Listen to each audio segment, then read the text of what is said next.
Okay, so I see that there's more people coming into the webinar. We are now at 35 people. We will get started. Might be that some people will still join. It's absolutely okay. We will be recording the session of today. So if you or any of your colleagues need to have a copy, we'll get back to you. Certainly to all the people that registered. So thanks everybody for joining. No, we cannot enlarge the slide. We just tried. I think on GoToMeeting you can also use the little plus. What I can try doing is you can zoom it in a little bit. So, but that's fine. So you can zoom it on the right, on the middle of the slide. You yourself as an attendee, you can zoom it in a little bit. But okay, so welcome everybody to this webinar organized by Combine. So my name is Frederik de Rose. I'm part of the AMR Accelerator funded by IMI or IHI, which is a very large project focusing on anti-infectives, gram-negatives, tuberculosis, a lot of portfolio. We have different projects. Now, as probably some of you have attended our series of webinars, we have got a few now. We have got some that focused on developing models, developing a target product profile, developing predictive translational models, but also through communication and interactions with some of you. We also heard that some of you would like to know a little bit more about how to interact or how to engage with our regulators that we have in Europe, of course, the equivalent of the FDA. So I'm very happy, very lucky that we have been able to get some time in your agenda. So we've invited Dr. Radu Botgros from the European Medicines Agency.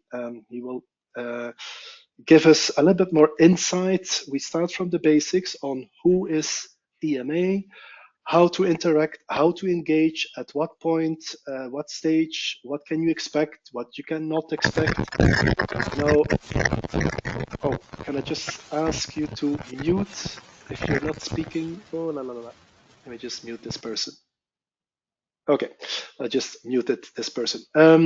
Yeah, well, maybe let's first talk about the logistics. So we are a lot of people, so please mute yourself if you're not speaking. Use the chat box. There is a little chat box in GoToMeeting where you can ask questions.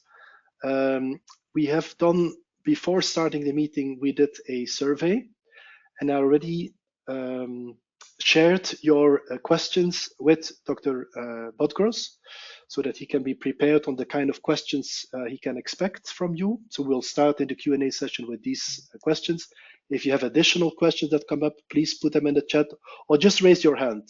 I will try to take a look at it. If you raise your hand, you can just post your question directly.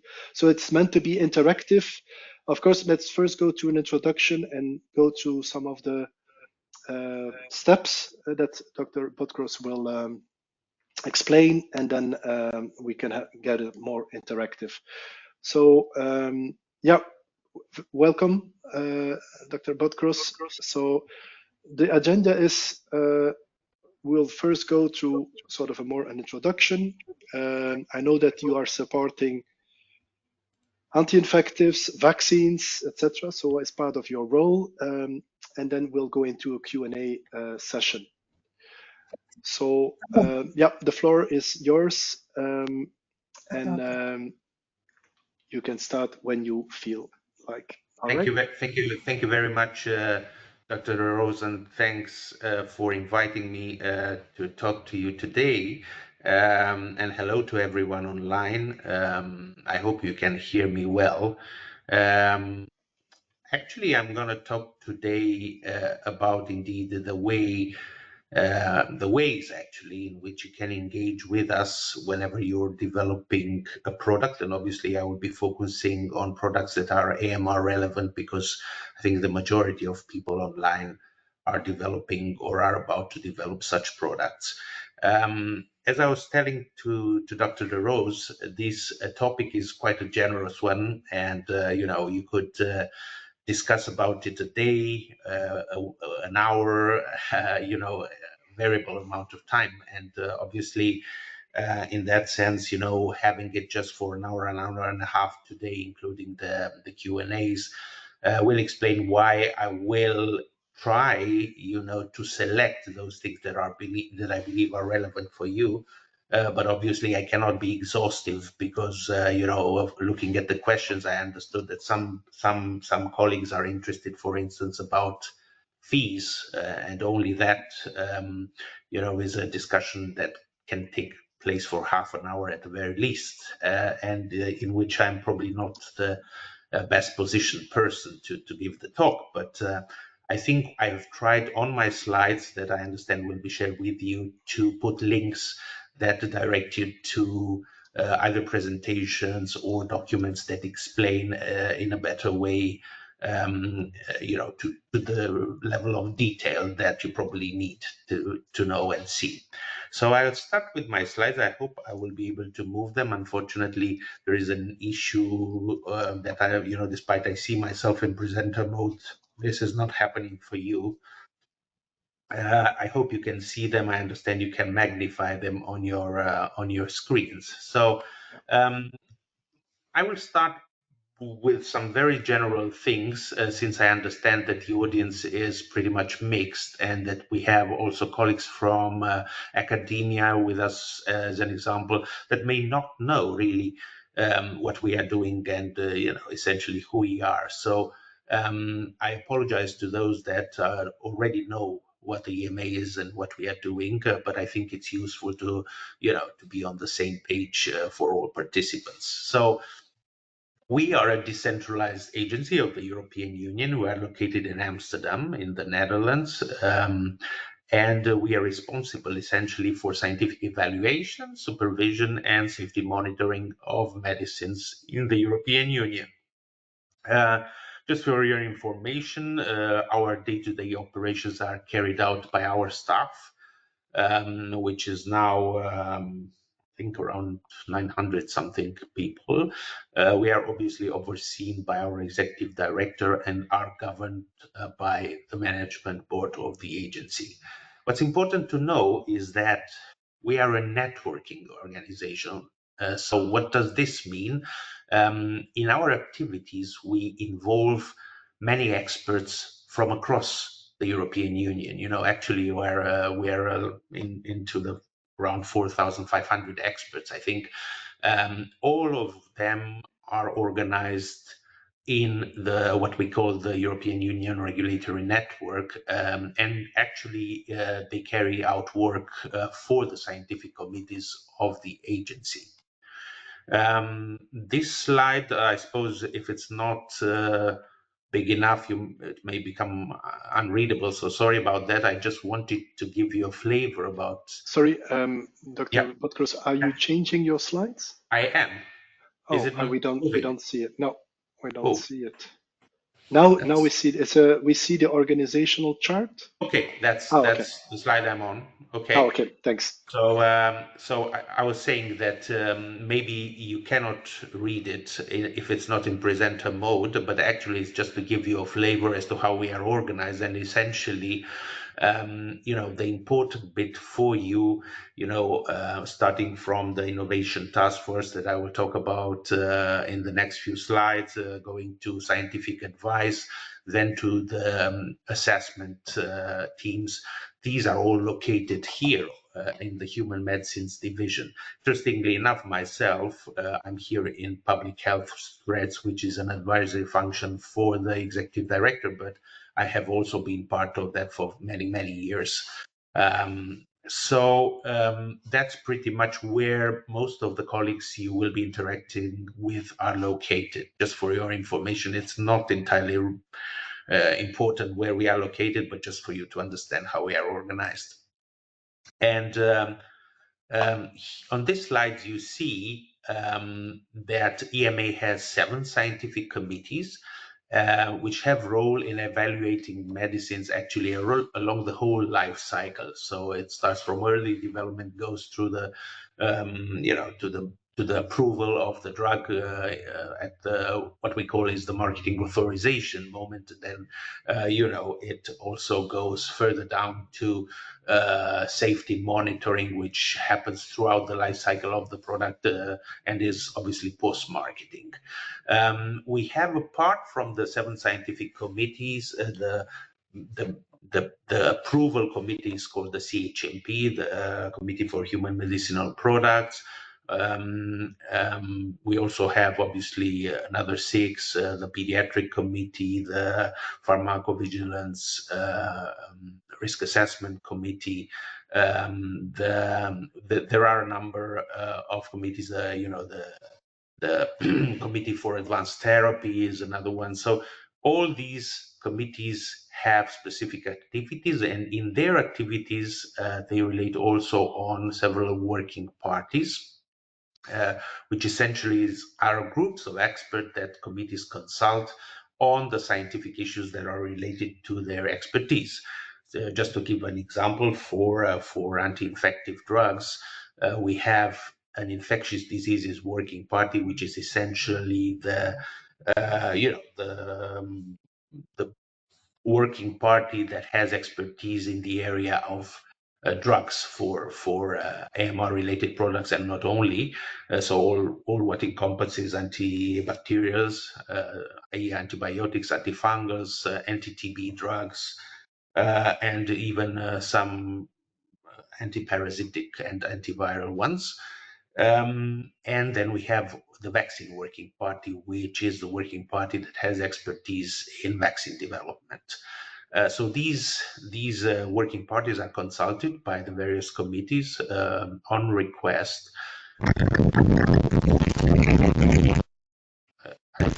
I think there's sorry, Dr. Botgros, on which slide are you? We still have is the scientific bodies. Okay, good. No problem. Yeah. So I'm sorry, I'm not reading from the text. I'm just trying to make it a little bit more comprehensive. So essentially, these working parties and committees are composed of experts that are actually put to our disposal by the national competent authorities of the European Union member states. And as I said before, we are all organizing this European medicines regulatory network. And you see here we have over 4,000 experts from 50 national authorities. And actually, we are keeping about 500,000 medicines safe in the European Union market. So these are quite relevant numbers, I would say. So what are we doing at the EMA? And on this slide, you see a bit of a synopsis. Essentially, we are committed to enabling timely patient access to new medicines, and we want to support, and we do support, medicine development. The reason for which I'm talking to you today is this particular one. Obviously, we use the regulatory mechanisms that are in place, are given us by legislation. These mechanisms, just so you know, we review them on a constant basis, and we try to improve them and to make them as suitable as possible for the changes that come into essentially the scientific part of what we are assessing. We try to support and research innovation in the pharmaceutical sector, and we promote innovation and development of new medicines, in knowing that at least for antimicrobial resistance, for antibiotics and so on, we know that most of the developers currently are either micro or small and medium enterprises, so small companies essentially, that may find it difficult to navigate the regulatory framework. So we are there to help you, and I hope I will be able at the end of this presentation to convince you that this is the case. You will see that we support early access to medicines. We give scientific advice and protocol assistance, which is actually scientific advice for orphan drugs. We have pediatric procedures. We are going into, every medicinal product that gets approved needs to have a pediatric investigational plan. in place, and this is something that companies do propose and agree upon with one of our committee, which is the pediatric committee. We have orphan designations for drugs for rare diseases, essentially, and this brings some incentives to those products to make them them more interesting, actually, for developers to look into getting them on the market, knowing that due to the rarity of the disease, the financial incentive is maybe not there. We give scientific support also for advanced therapies. Importantly, we issue and update scientific guidelines on all the requirements regarding quality, safety, and efficacy of medicine. And you will see on one of my subsequent slides what is relevant for AMR, let's say, so for anti-infectives, if we want to talk to call it more generally. We have a forum, a specialized forum of early dialogue with applicants of novel therapies, and I think this word novel is important because we are not, we don't have the resources actually to go into what we call me too's, i.e., things that are useful, and merit being developed and introduced on the market, but that do not have any of the elements of innovation. And we can talk about how you define innovation, but essentially is clinical, some clinical effect, and obviously one of a number of criteria, like new class, new mechanism of action. So these are the kind of things that are also listed in the draft pharma legislation that, as you know, is currently under review at the level of the Commission, of the European Commission, with the member states. So these are the kind of products that we are willing as early as possible to support, and you will see how we do that. Also, EMA has a role in shortage of critical medicines, which are caused by either major events and crisis situations, but this is not the subject of my talk today. So also I wanted to point out to you things that we do not control, that we do not do. So I think it's important to understand that pricing of medicines, patents of medicines, availability in the various member states are not something that we deal with. The same is true for food and herbal supplements and cosmetics. And I'm saying this because many of you will know that in the United States, the Food and Drug Administration has under its remit also looking into these kind of products, which is not true in Europe. And when it comes to medical devices, and I think I've seen a question about medical devices. Also there, we have a limited involvement actually in the assessment of just certain categories of medical devices. I put here on this slide a link to the most frequently asked questions that we receive about these quite introductive notions. I warmly recommend that you have a look at them, because you will find many probably of the questions that you have on your mind. So they will already have been summarized, and they have at least an initial response that could be helpful. Now, to become a bit more specific, I'm not going to preach the converted in saying what we all know, i.e. that AMR has become a global health threat. There are a number of reasons for that, but importantly, I think we all need to work together, because you have seen the recent Lancet publications that show that actually, despite in the last 10 years or maybe even more, we have been actually, we tried to work together. We had a lot of meetings, conferences, and so on, but the situation has not improved. And if we were to go that way, we will be very soon, and by very soon I mean in 25 years or so from now, confronted with a very, very difficult situation, which may bring us, more than 100 years ago, before the first antibiotic was ever used and put on the market. So I think Fleming, it's in the 20s that he discovered penicillin. So before that, I think there was another one, that was Salvarsan. So I think we're looking at around 100 years, and obviously this will have an important effect not only on treatment of certain infections, but also on other things that we nowadays consider normal, let's say. And here I'm talking about cancer therapies, about all kind of surgical interventions. So it's quite an important thing that we try as much as possible to work with you as drug developers, with other stakeholders, to make things as fast and clear as possible. We have the example of the previous COVID pandemic, in which I think we have been working and cooperating in a fashion that was unprecedented, I would say. And I think we need to learn from those lessons and try to apply whatever can be applied to our area.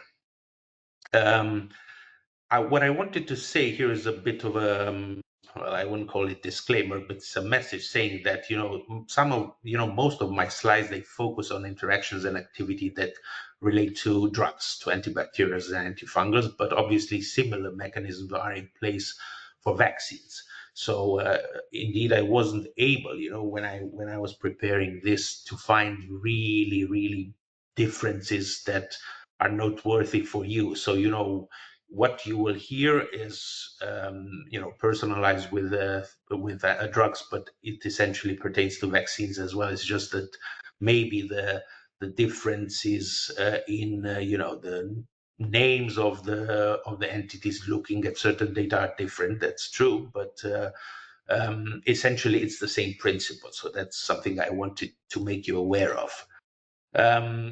When we look at what we at the EMA are doing to fight antimicrobial resistance, you see here it's a list that is not exhaustive, but lists the main points. And the first one is early engagement with developers of drugs and vaccines that tackle AMR. Then we give scientific advice. What we do at the level of the EMA, we call centralized scientific advice. Meaning that what you will get as an outcome of this process is a scientific advice letter that is actually, if you want, the view of the whole European Union regulatory network. And this is opposed to national scientific advice. And you should know that actually also the national competent authorities of the member states have this process, and you can go and ask for their views in a national scientific advice. The difference being that, of course, that is the view of the respective agency, while the centralized one is the view of the entire network. So that's the difference, but obviously both are possible. We interact with international regulators, and you may wonder, okay, but why is this relevant for the discussion today? It's relevant because we have, and you will see that some of the scientific advice, variants imply that we discuss with the US FDA, which is probably the most, the sister agency from the United States, with which I think together the US and the EU are the first two markets for where the new drugs come for approval first. So we are working together in a number of fora, trying to make the process as smooth as possible when it comes to regulatory requirements.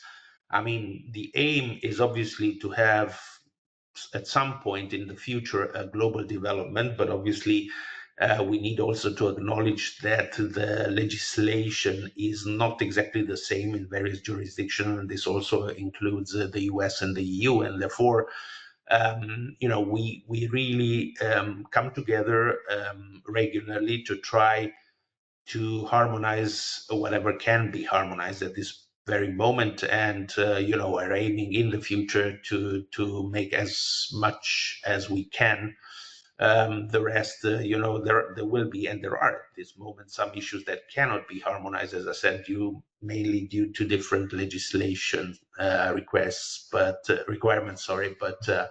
this hopefully will change in the future as the whole world does change. So we will have at some point to do changes also in the legislation, which, as we know, is not easy.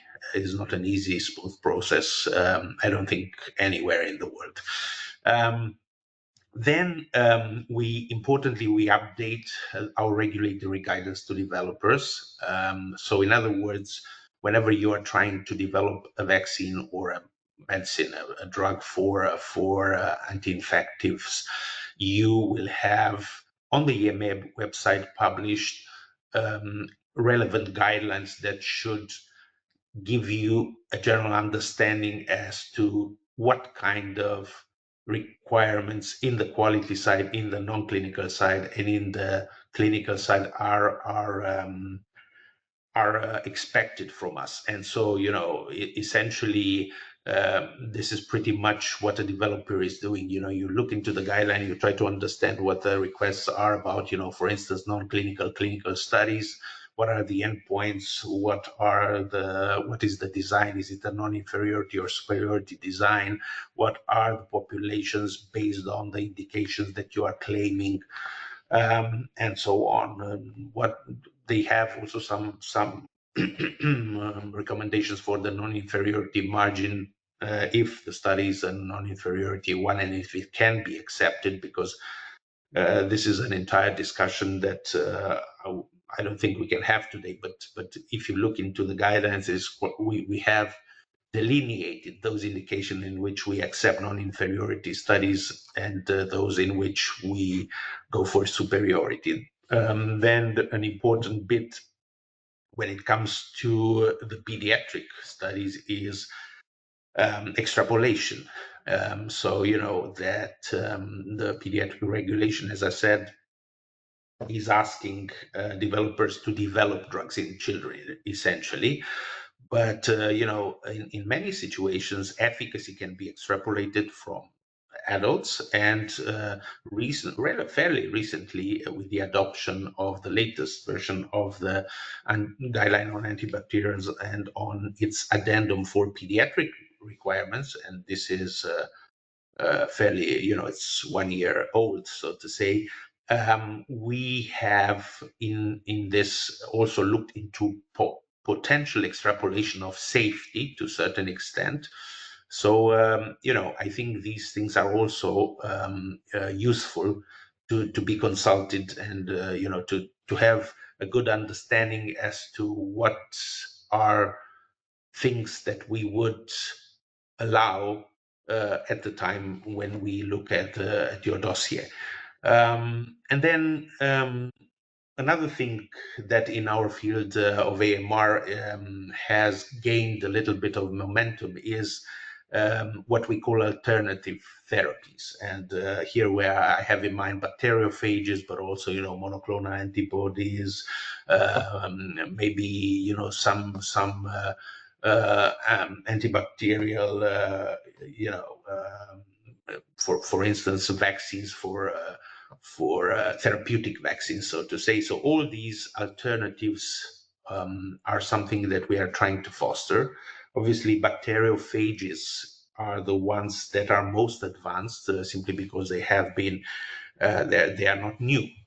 To be very honest, they have been invented before, or close to the time when antibiotics have been discovered, and honestly, they in some countries in the former Eastern Bloc, they have been used ever since. And we have Georgia and we have Poland, which Georgia is not part of the EU, but Poland is, that have quite extensive experience in treatment with phages. You will see that the problem that we have with phages is that we still do not have, because we as regulators, as much as we want to believe that a product is working, we need to see evidence for that. And I think the evidence on efficacy is unfortunately lacking. Not evidence totally, because obviously there is a lot of anecdotal evidence, but evidence that comes from randomized clinical trials, which is the gold standard for us as regulators.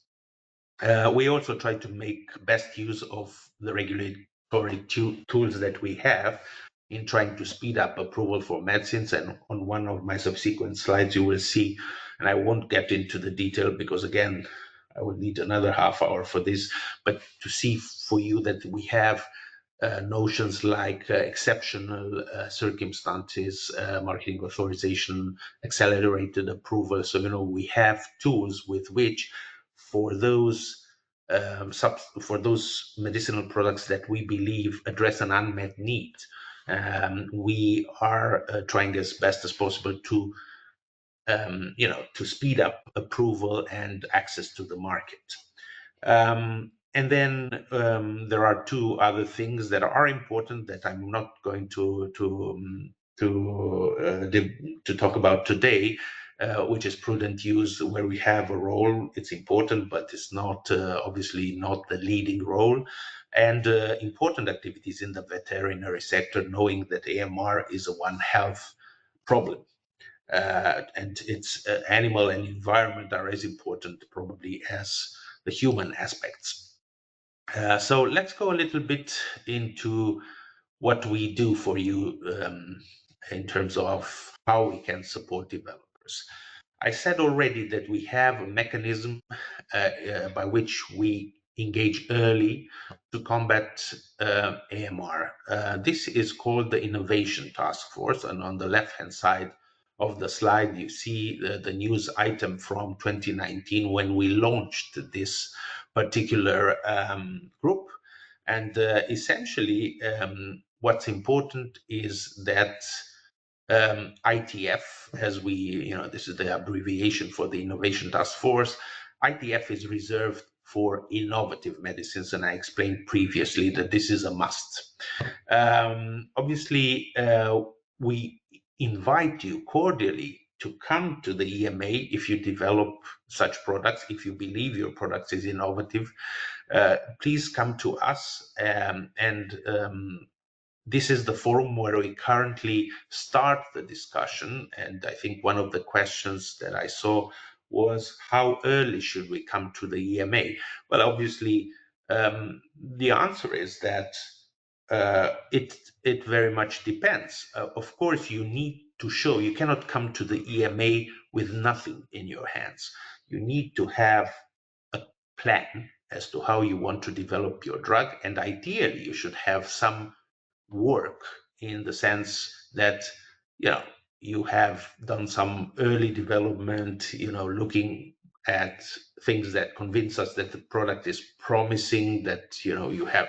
This does not mean that we are evaluating the results for the purpose of authorizing the drug, because we cannot do that for a large number of reasons.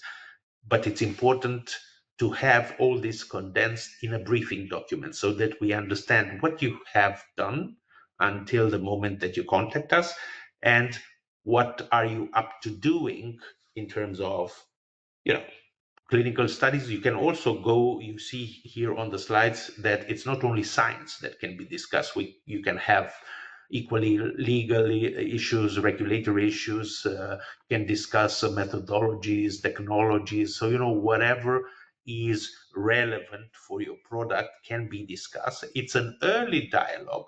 It's informal. So, it's like a brainstorming session, if you want. The good news is that this one is free of charge, so you don't need to pay for it. And obviously, I think it's most useful for those products that are in areas where no specific guidances are available, because obviously we don't have guidance on each and every situation. And I think the one that comes to mind is bacteriophages, where at least for the human development we don't have yet a guideline, and this is one of the things that pops up quite frequently in various discussions that we have with developers. Now, I won't get into the procedure, but just to say that you need to fill in a template, and then you will get in contact with our colleagues from this group, the Innovation Task Force, that will further guide you up until the moment where you have the discussion with us. And when by us I mean people from the EMA that have expertise in the area, but also people from the regulatory network. Most of the time they are assessors of dossiers, so the people that have the most expertise, and then that can give you some good advice. This is not formal advice, and therefore whatever you hear there is the view of the experts that are involved. It's not an official view of the network. For that you need a formal scientific advice. But it's important, and I think for those companies that are at the beginning, I think it's very useful, based on those that I participated at. I think they have gone back with a number of things that maybe they weren't thinking about. So, Radu, there is a question in the chat. I think you alluded to this already a little bit, but just can you explain a bit how people or companies can approach the agency to understand if the project is considered as innovative or not innovative? So, can you just explain that a bit? Because Yes. innovative can mean several things for several people. Correct. I think the WHO has a definition of what innovation means, and for drugs, it's mainly a new class of antibiotics, for instance, new mechanism of action, but also, as I said, this aspect which is not covered in the WHO definition is about the clinical relevance for AMR. And these are all things. I mean, it's easier for new class, new mechanism of action. Well, easier to explain, obviously, not to develop. But for clinical relevance, obviously, you will need to develop a justification. And I think what we are saying is that, I mean, we have, the bar has been not very high, I have to say, but things that are me too's, meaning that you change a radical in an existing product, which may change some of the properties, that generally we don't consider an innovation. So, in other words, in the briefing document, you will need to yourself to explain how you view your product and why you believe it's innovative based on the WHO definition or on the definition that is in the draft pharma legislation, which is very similar. But obviously, this is not the final version of that document, so it may still change. But again, essentially, whenever things that come in that have not been approved, and that have a plan as to how they are supposed to combat AMR, and this is a matter of justification again, because just to give the example of a new mechanism of action, obviously you can have multiple benefits from developing such a new molecule, and it can have direct effects on AMR, if they target a specific moiety or a specific epitope that contributes to it working on certain MDR pathogens. That's a direct effect. But equally, we can broaden the spectrum of the antibiotic. It could be synergistic with another antibiotic in combination. It can do various other things that indirectly contribute to lowering the numbers of drug-resistant infections. And all of this needs to be put in a justification the way you see it as a developer. And then this will be discussed, but as I said, the threshold for this early interaction is rather low. So, we are not very, very willing to challenge you on this. But obviously, you need to say, look, this is my product, this is what I think is new about it, and this is how I think it contributes to tackling the problem. I think Okay. I hope this addresses Yep. it. Yeah, Okay. Thank you. Thank you. yeah. Please continue. No worries. Yes. The other aspect that I wanted to highlight to you is some of you will know about its existence. We have at the EMA a group of experts that is called the Emergency Task Force. This is actually the creation that happened during the pandemic. The pandemic was the occasion to have this group of experts working together in this really fantastic, unprecedented way. And this has been, the success of this activity has actually, and the fact that, we realize how important it is to coordinate with all stakeholders at the European level. We understood that we were lacking some regulatory tools like, emergency use authorization, just to name one.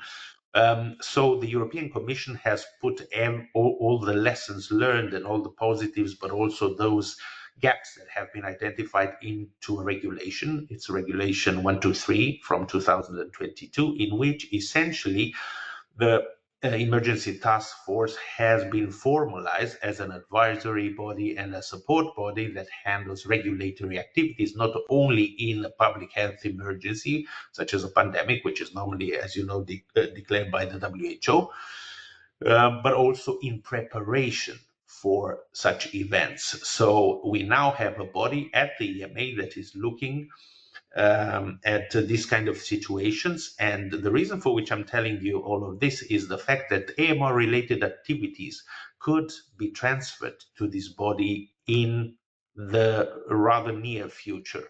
I mean, this is not a done deal, but I'm taking the opportunity to invite you to watch the space, because what I told you about the ITF may move to this ETF, and sorry that the acronyms are rather close to each other, but this emergency task force, if the activities will be transferred, has probably a lot of advantages, in the sense that it's not only the early discussion, but also it's the scientific advice that will be done by the same experts, by the same group, same entity. So those people will also review the scientific data, they can engage in those preliminary discussions, and so the scientific support that is being offered has a continuum. So I think we believe, and I'm one of the people that support this transition, that it could have advantages. Again, it's not yet a done deal, so I don't have a crystal ball to tell you how it will evolve, but I think it's worth knowing about it so that you won't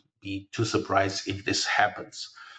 Now, about the scientific advice, this is probably one of the most important bits that with which developers interact with us, and where we are trying to steer them, to help them to design their programs, their developments. So what is it? Obviously, you see on this slide that during the development of your drug or vaccine, you can request from the EMA guidance.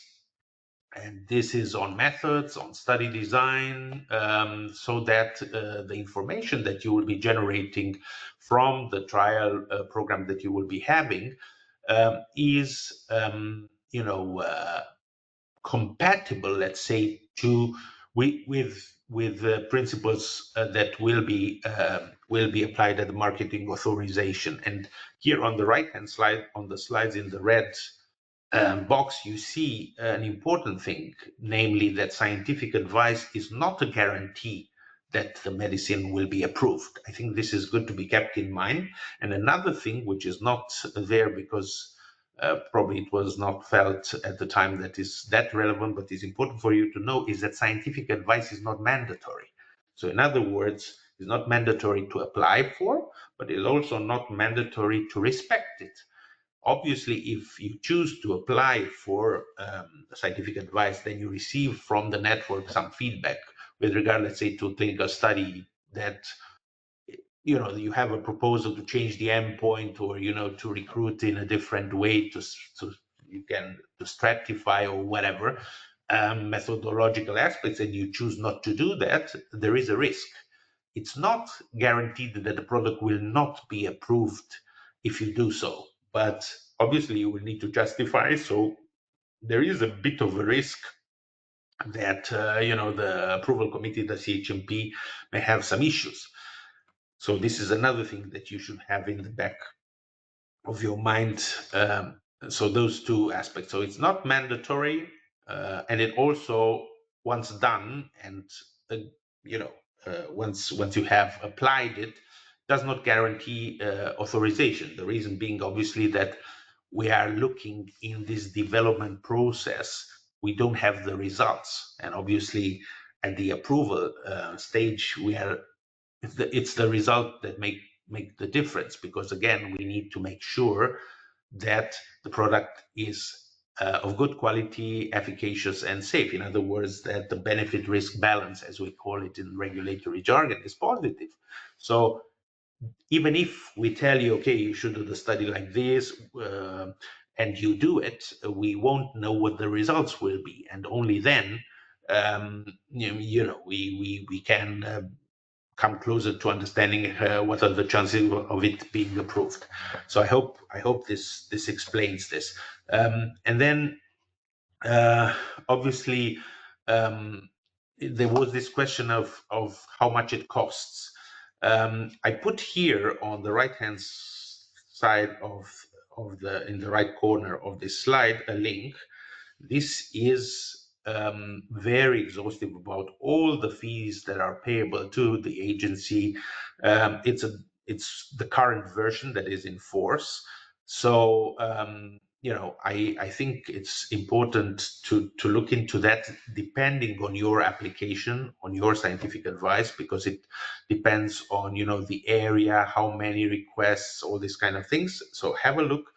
You need to know that for micro, small, and medium-sized companies, enterprises, there is a reduction of 90% to the fee that is listed there, which is quite a big, I think, help to those entities.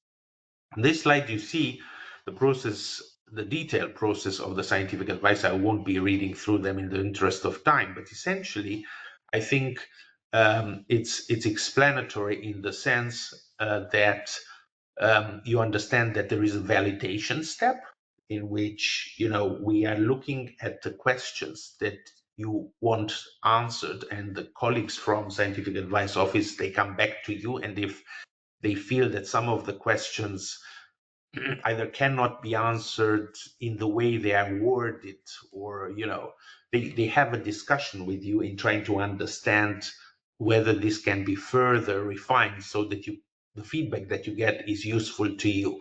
And once this is done and you agree and you fine-tune these questions, obviously the application is validated, and then the clock starts, and you will see that we have certain timelines for the various parts of the process. Essentially, it's an exercise that is conducted by two teams. So we call them scientific advice coordinators, and these people have under them experts in all the areas of quality, non-clinical, clinical, regulatory, even, and legal if needed, that provide the answers to your question. There was a question about, okay, how confidential is all of this? And I tried on the right-hand side to respond to that question. So you need to know that before the drug is approved, every details of these discussions are not public, so are confidential. And this is because disclosing this information, we understand it undermines research and development efforts and discourages research for new medicines. That's quite clear, and it's a principle that is applied 100%. In the spirit of transparency, though, once the drug is being approved, there will be some details that will be published along with what we call the EPAR, the European Public Assessment Report, which essentially accompanies every authorization, every approval. And you will see there some details of the questions that have been asked, of the answers that have been given, and how were they interpreted during the assessment. So these elements will be made public, but not all other details. The process as such, again, just for your information, you see here, it can be a 40 or a 70-day procedure, and this is depending on a number of aspects related to the urgency and to the fact on whether or not it addresses an unmet medical need. But essentially, there is this validation step, the primary assessment. Then there is a short peer review in which, apart from the two teams that have conducted the assessments, also other experts from the Scientific Advice Working Party, in other words, from other regulatory agencies, part of the network, can make comments and that should be taken into consideration. And then the advice is adopted at the meeting of the CHMP. It can happen sometimes that during this period, this initial period, there are certain things that need to be clarified, and sometimes you need to come to us to Amsterdam for what we call a discussion meeting. A discussion meeting actually is a forum in which you identify your experts, you come to us, and then the main assessors from the two assessment teams will be at the table with you. There will be a list of questions that you will be preparing in advance, being sent to you, and then there will be a discussion which will try to clarify some aspects that maybe are not clear or have not been clear enough made during the initial submission of the advice. And then once this is all clarified, the adoption follows, and the different, you have a month essentially for clarification, so to say. I put on these slides, and this is a slide I borrowed from training from a workshop that has happened very recently at the EMA, because I felt it could be relevant for you. So, what are acceptable questions and non-acceptable questions? Obviously, a few examples. So, I think an acceptable question, and one of the most common asked, is the study or the set of study or the overall plan that you are proposing adequate to support marketing authorization? So this is a valid question. This is something that will be answered in a scientific advice. On the other hand, if you are asking whether the study results of a certain study are adequate to support marketing authorization, this question will not be answered, because it would mean pre-assessment of existing data in the absence of the full picture, essentially. So it's not the remit of the Scientific Advice Working Party to make this assessment, nor is it the full picture available. So these kind of questions are not acceptable. And you also need to know that for pediatric questions, the legal requirement as per the pediatric regulation is that the whole PIP, we call it, the development plan in children, needs to be agreed with the pediatric committee. So you need to be careful, because you should not submit the same question to both the pediatric committee and the scientific advice. This will be identified. There are a number of fora that make this link between various committees, and this is something that we strongly discourage, simply because, first of all, it's not compatible with the legislation. Secondly, it causes work for people that need to identify this, need to contact you. So be careful that whatever is part of the development plan for children is normally a question for the PDCO, but you can ask about the design of the individual studies once they are agreed with the PDCO, for instance. And then on this slide, I won't be going through all of it, but essentially it summarizes why it's important to maybe go for scientific advice, how important it is to correctly word the questions so that you make the most out of the advice letter that you will be receiving. Importantly, and this is something I haven't tackled, all all the processes that we have at the EMA are now electronic. So you have to submit your data in an electronic fashion. There is a platform which is called Iris, and we intend to eventually use it for all our processes, but we have started implementing it, and Scientific Advice is one of the early beneficiaries of Iris. So essentially, you will upload your documents in a secure way. There is, and I won't be able to answer questions on IT, but I know that it's a cloud-based solution that is heavily scrutinized from the perspective of security, so that confidentiality is maintained. And then, importantly, this advice framework has been evolving, and it now offers a number of variations, and I won't be detailing, apart from the one with other regulators, the variants that are presented here. So, Dr. Botgros, I just to pull in another question, because I know that people might need to leave, maybe. So I just want to make sure. So there was one question that came in from Giuliano Tim, I believe, which I found very interesting. So can you elaborate on the interaction between EMA and UCAST, for example, on in regards to the drug susceptibility testing and breakpoints for new antibacterials? So can you elaborate on the interaction? Thank you very much. I can. As it happens, I am the observer of the EMA at the UCAS, so I have been working with them since more than 10 years, and I can explain how things work. Whenever you have, so first of all, the interaction with UCAS ideally should start by contacting UCAS before you have submitted for approval, because the experience has shown a number of things. Firstly, for some drugs or some medicines, you need quite some time, to match their requests. That's number one. Secondly, it's good to present your product in an early sort of a presentation to them. You will sign with them confidentiality agreements with the members of the steering committee, which bind them to not disclosing what you will be presenting, because all of this is proprietary information, obviously. And then they have you under the radar and they start the work. This is not mandatory, but I've seen that those companies that do that,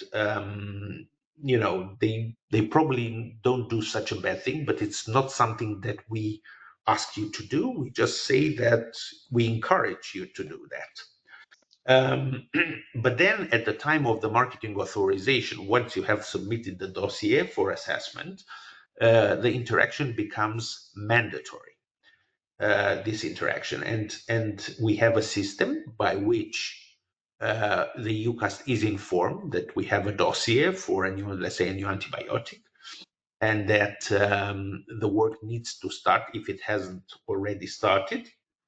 And then you need to go to the UCAST. UCAST, as you know, is under the umbrella of the European Union Learned Society for Infectious Diseases, is a committee of experts for antimicrobial susceptibility testing.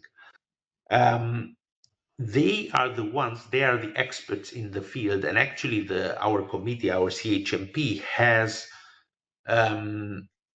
elaborated a way in which these people are co-opted within the assessment framework for this particular thing of recommending the breakpoints for the CHMP. It's a very technical domain, but essentially the outcome is, as you know, the numbers for susceptible, resistant, that then once the CHMP agrees to them, and this is actually the input of the UCAS is a rational document, why they have derived these particular breakpoints, which is part of the assessment of the CHMP. And if it's agreed upon, it will be published on the EMA website, and is part of the marketing authorization. It's not something that can be there or maybe not. No, it's part of the marketing authorization. So this is a mandatory thing to interact with UCAST at the time of marketing authorization of a new antibiotic, for instance, or a new antifungal, or a new anti-TB drug or combination, whatever it is. Obviously, this process is very well described, including the interaction with the EMA, also on the UCAST website. We try to mirror, the breakpoints and the way they are derived on the UCAST website also contain methodological things important for the labs that conduct the testing, the susceptibility testing, but which are not important for the authorization. Therefore, you will find that if you look on the UCAST website and on the EMA website, the numbers will be the same, but the notes may differ because they serve a different purpose. This is also the reason for which we don't refer, well, one of the reasons for which we don't refer to the UCAST website directly. I don't know if I hope this answers a bit what your colleague was asking. I don't know if I was clear enough. I hope. Yeah, let's just ask. I don't know if you can, Giuliano, is this answering your question on the UCAST?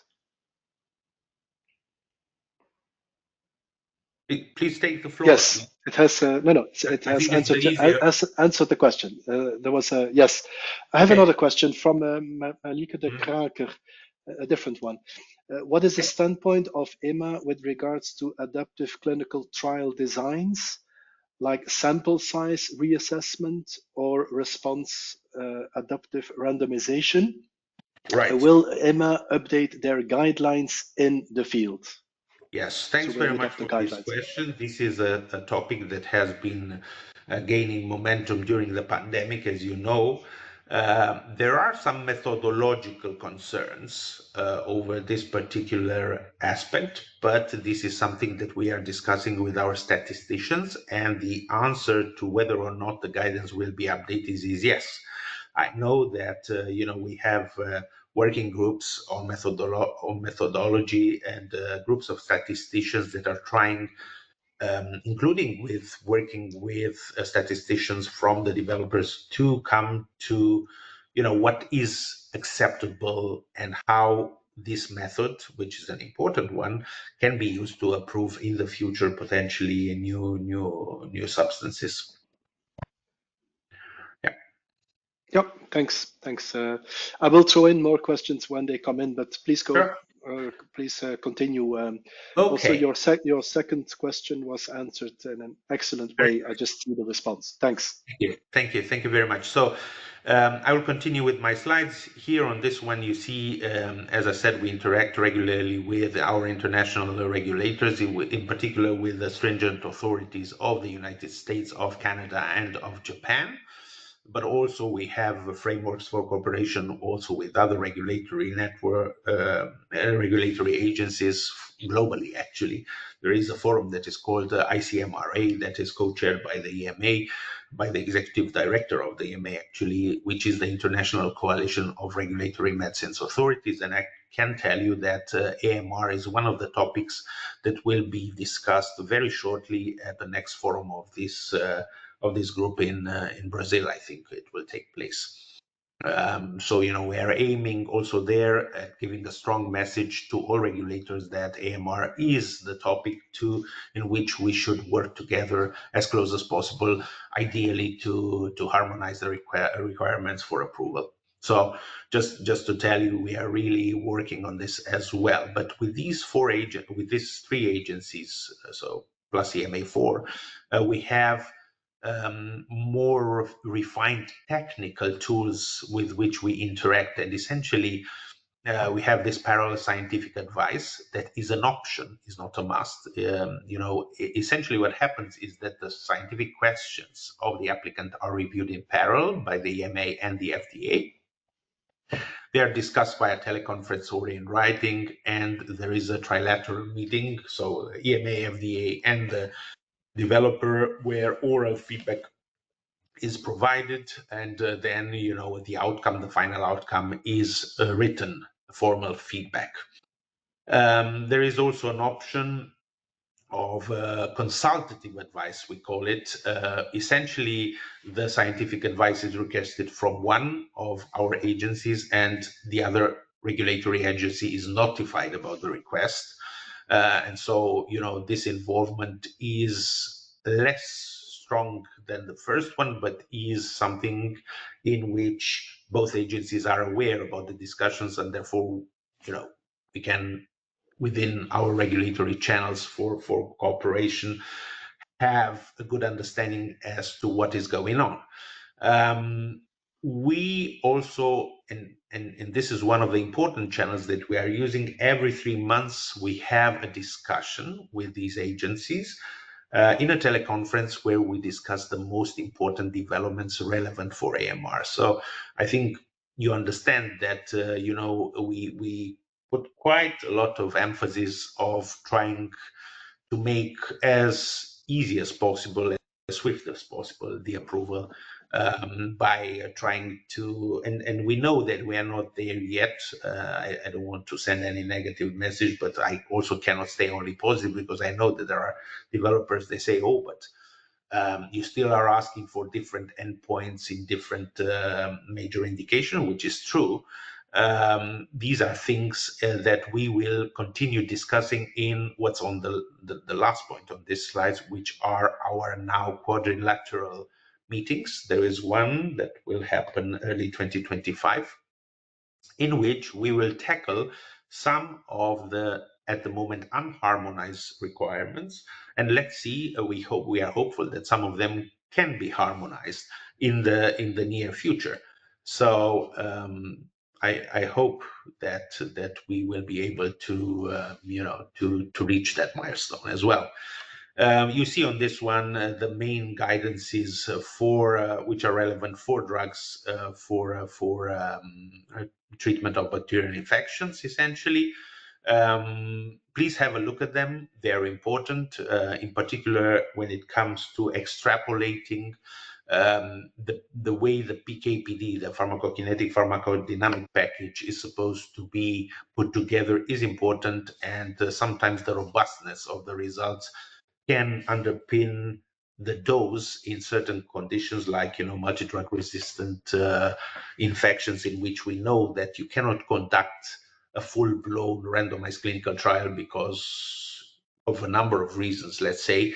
But if the PK/PD is robust, you may be able to underpin the dose. And so extrapolation from another study, which is conducted, let's say, in the drug-sensitive kind of infections produced by drug-sensitive drugs, plus the PK/PD, can render you an approval in patients, for instance, with limited treatment options. And that's something to be kept in mind. I spoke about alternative therapies. I don't think I will elaborate further. Just for phages, apart from the lack of the efficacy data, there are also a number of important issues that need to be clarified related to the quality, to the manufacturing part of it, because the GMP, the good manufacturing practice, is something that needs to be in place, and it makes it a bit difficult for personalized therapies at the very least. But also the fact that the regulatory provisions, the legislation is not adaptive for personalized therapy, because you will easily understand that, for instance, in a personalized treatment, you need to come with a phage that is specific for the bacteria, for the multi-drug resistant bacteria. And sometimes once you start giving the phage, the resistance shows up to the phage, so that you need to change the strain of the phage, which may mean that essentially you will have a product that has a variable composition. And this is something that under current legislation, as is written, is not yet possible. And we are working with the European Commission, but also with other jurisdictions in trying to find the best way possible to have a framework in which these developments can take place, so that we finally can find out as a scientific community whether these products work to start with, and so that we can give it safely to patients. Then on this slide you see, and I won't be detailing all these notions, but you see it's a Sorry, very, yeah, Radu, sure. there was also a question, well, a little bit related to the previous slide on Uh-huh. diagnostics. I think you probably mentioned it earlier in your presentation, but does this also fall within the same Let me comments? go to a backup slide that I had. I had seen that. So you see, I put Hmm. on this Yeah. slide what is our role on diagnostics. So essentially, you see from this slide that our role, despite the slide is quite busy, is rather limited. You know, we don't have a direct role in approving all sorts of diagnostics. We do have a role, and the CHMP does have a role whenever it's a drug device combination. So, in other words, just to give an example, you have an antibiotic that you are aiming at using in patients with cystic fibrosis, for the treatment of either Pseudomonas aeruginosa infection, chronic Pseudomonas aeruginosa infection, or staph, or whatever is in the earlier phase of the disease. And obviously, this sometimes is a nebulizing antibiotic, and it has next to it a nebulizer, because the nebulizer itself is also important, since the size of the particle that are being nebulized is important to see whether the drug can penetrate into the lungs to the level that to the lower part of the respiratory tract. So what we do is actually we approve the drug, which can be tobramycin, all these kind of things that work on the pathogens that are relevant, but also the device, the nebulizer itself. And for that, obviously, the company needs to come up with all the relevant data for that particular device, and this is looking to, how what is the size of particle, how do they penetrate into the lungs, what are the safety aspects, whether they cause any, because just to stay with this example, some of the particles can cause, foaming of macrophages and, all sorts of things there that may or may not be important for the patients. All of this is looked into within the marketing authorization application. So this is the drug device combination aspect. Else than that, the legislation has given to the EMA a role here on the right-hand side, uh, with expert panels, but just for these advices, either for orphan devices, or for high-risk medical devices. And the thing is that the way this is described, and again, this is another hour of discussion, if not more. But what I can tell you is that we have tried, and we are still trying, believing that AMR is a very important field.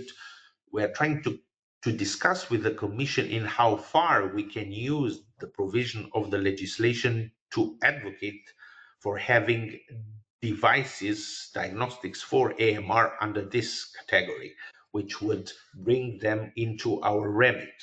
Because at the moment, I think some of them, if not most of them, they are just with a CE mark. They are going to these NGOs, but the same is true. And I don't want to undermine the process anyway, but it's the CE mark is. I don't think it addresses the same problem, so to say. The CE mark is, and I don't want to ridiculize in any way, but is also present on other items such as TVs and fridges, if we were to be honest. So it's about the conformity with the process. This is what is being checked, and not too much the performance evaluators that are so important for diagnosing bacterial infections, for instance. There is also Okay. a very, sorry. Thank you. No, thank you. Yes. So this is pretty much, so to cut a long story short, I think we have a limited role. We are trying as much as we can to bring AMR at the forefront by including it into what we are allowed to do. We are not sure where this is going, because obviously in these expert panels we will have also, if this will go forward, also to recruit experts that have expertise in the field, because it's a very specific expertise. We cannot just do it with any expert. So I'll go back now to this slide, on which you see that for medicines that address an unmet medical need, and obviously AMR, like treatment of multi-drug infections produced by multi-drug resistant pathogens, is an area of unmet need in for at least for some of the situations. We have a plethora of tools that we can use as regulators to make the process, which is normally a bit of a lengthy one, I must admit, as palatable as possible and as quick as possible, so that the drug can be indeed brought up to the market for the patients in need. I won't, as I said, because you see here the ITF we had, the early dialogue we discussed, the adaptive pathways, well, I answered the question. There is a thing which is called PRIME, which is a priority medicines, which is essentially another scheme of early and enhanced scientific dialogue. I have to say that for antibiotics, this has not been really successful for a number of reasons that I don't think we should be detailing here. But just to say that I don't think there's at least not even one antibiotic that has received PRIME designation. And I would imagine that one of the reasons for that is that we have actually in our guideline a pathway for developing medicines addressing unmet medical needs. So in a way, we have the guidance there. You don't need to get the PRIME designation to know what you need to do. But this is just probably one of the aspects. The other being because I dealt with this kind of applications in the past myself. So the other aspect is that sometimes companies come very late at the stage where everything is ready for authorization, and then obviously there's no role in granting them a PRIME designation, because obviously the whole point is having early interactions and having a rapporteur, a team that looks into the application as the data is being generated, which obviously if you have everything ready, is a bit superfluous. So this can be another reason. But anyway, keep in mind that this pathway exists, but again, for antibiotics, to my knowledge, at the very least, has not been as successful as expected, and as is for other categories of medicines. And here on the left-hand side, you see that we can grant a conditional approval. We can grant one under exceptional circumstances, not too often for this category of drugs. But importantly, we can have an accelerated assessment if there is major public health interest, which is always the case for AMR relevant products. So in other words, the duration of approval, the duration of assessment is reduced from 210 days to ideally 120. Sometimes this can vary, and I won't be elaborating on that. And so you see that we have a number of tools that we are actively using to bring in products to the market. And last, So, sorry. I just want to make sure that we are having all the questions. There are some more questions that came in, so I'm just jumping in a bit. This is there was my a question. Slide anyway. I think it's my last slide. Oh yeah, we can leave it. No worries. So there was a question from Christina Erling. Can EMA contribute to diversify the first bacterial infection indication drugs are registered for? So today, CUTI and HAPFAP, hospitalized infections, are preferred for regulatory reasons. So can you elaborate a bit on how EMA could contribute to diversify? I think that's the question that I understand from Christina. Yes, thanks for this question. It's a very valid question scientifically, and I have heard it over the last decade or so at almost every conference of the learned societies that I participated to. So the concern is okay, but why do you approve a drug for UTI, pneumonia, be it community-acquired or hospital-acquired, intra-abdominal, all these major standard indications, and why don't you approve, for instance, for endocarditis or for osteomyelitis? The reason is very simple, and actually here I don't think EMA has very much to contribute to, because this is a company strategy.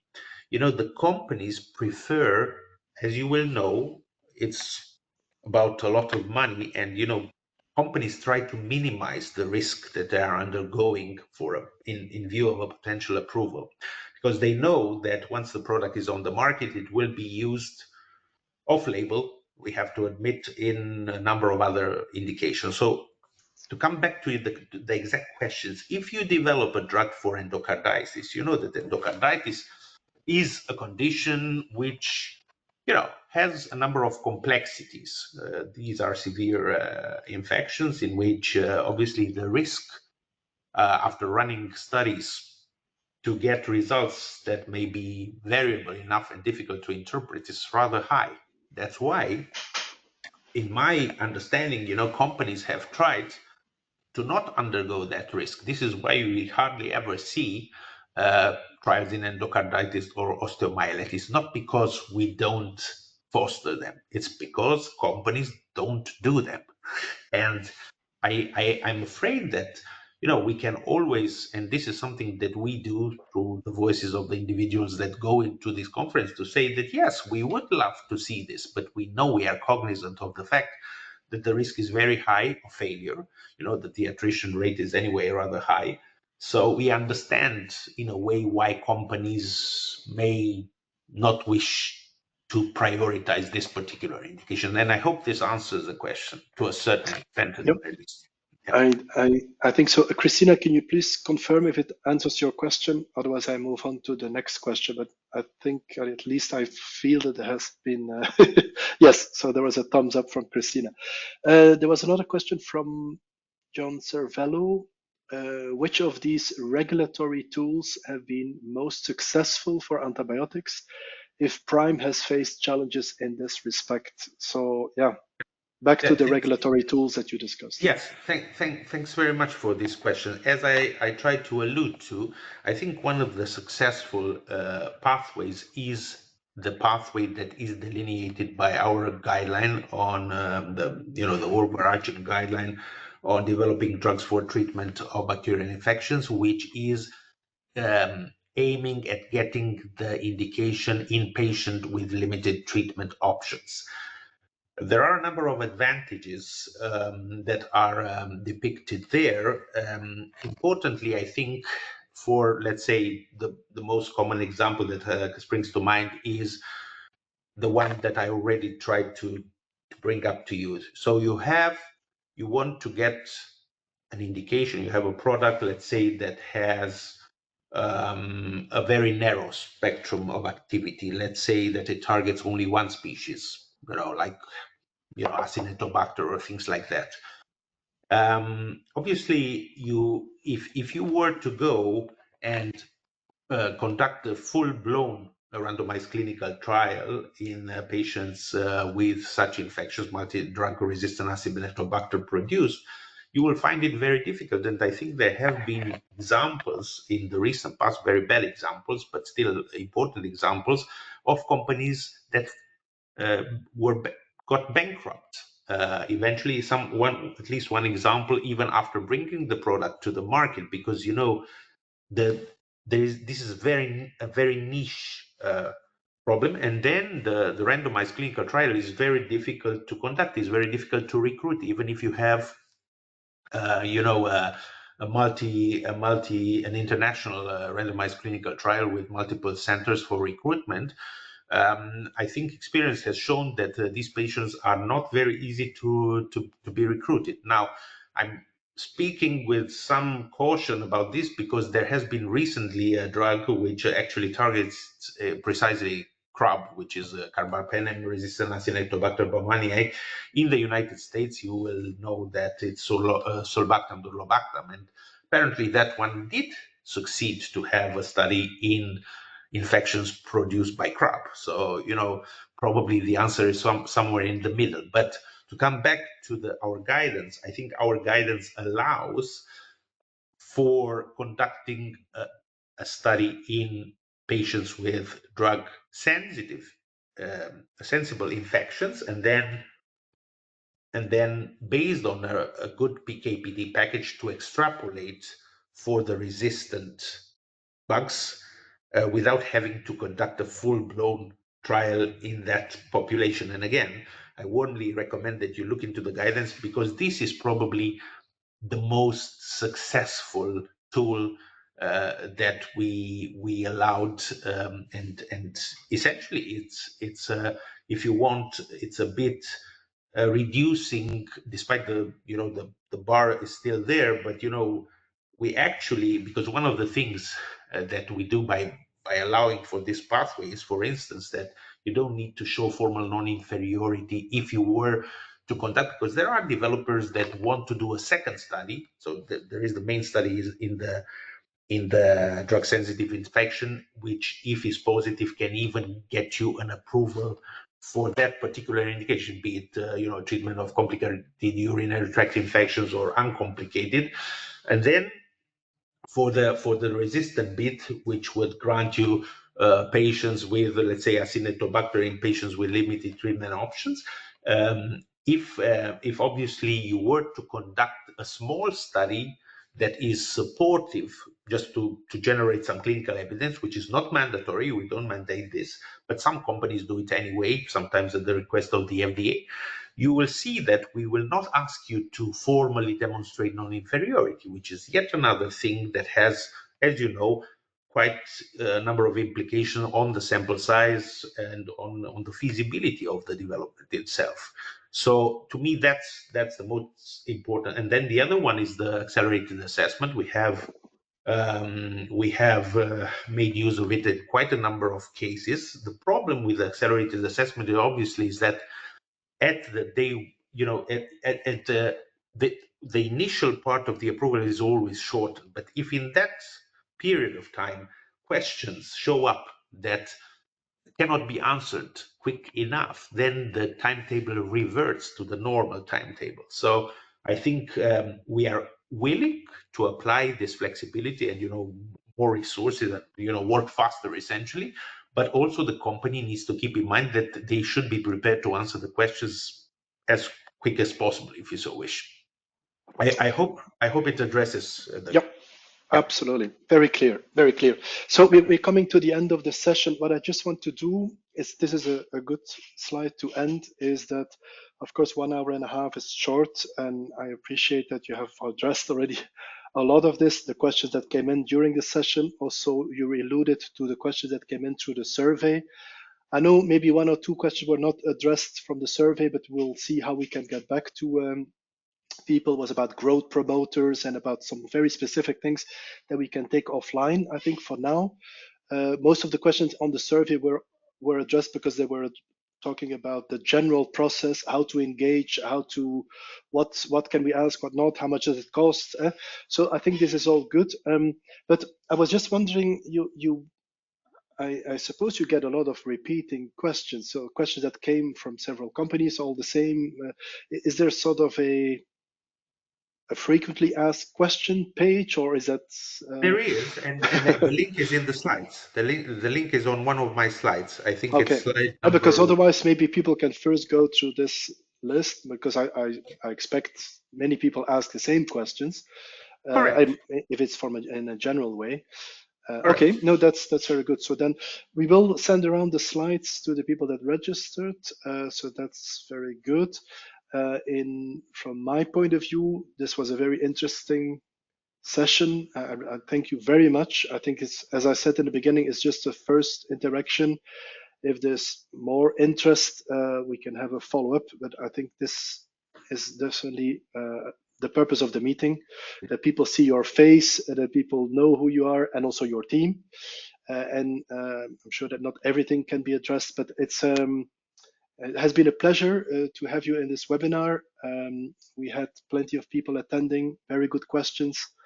And so I would like to thank you personally. And I hope, of course, that this generates in people engaging with you and with your office offline or directly, the way that you described. And that it can also accelerate, of course, to get more clarity in the development of new antibiotics. And that's what we are all in for. So thanks a lot. I will close the session. Thanks as well for organizing, and I very much hope it has been useful to the attendees, and we are looking forward to have you with us in the various interaction ways in discussing your products. All right. Super. I see a lot of people applauding virtually Yeah, thank you. and thanking you. So thank you so much. And Have a wonderful afternoon, and to good night, good morning if there are people from other parts of the world. yeah. Thanks very much. All Have right. a have Thanks. a good rest of the day. Bye bye. Super. Thanks, Radu. Thanks a lot. Bye.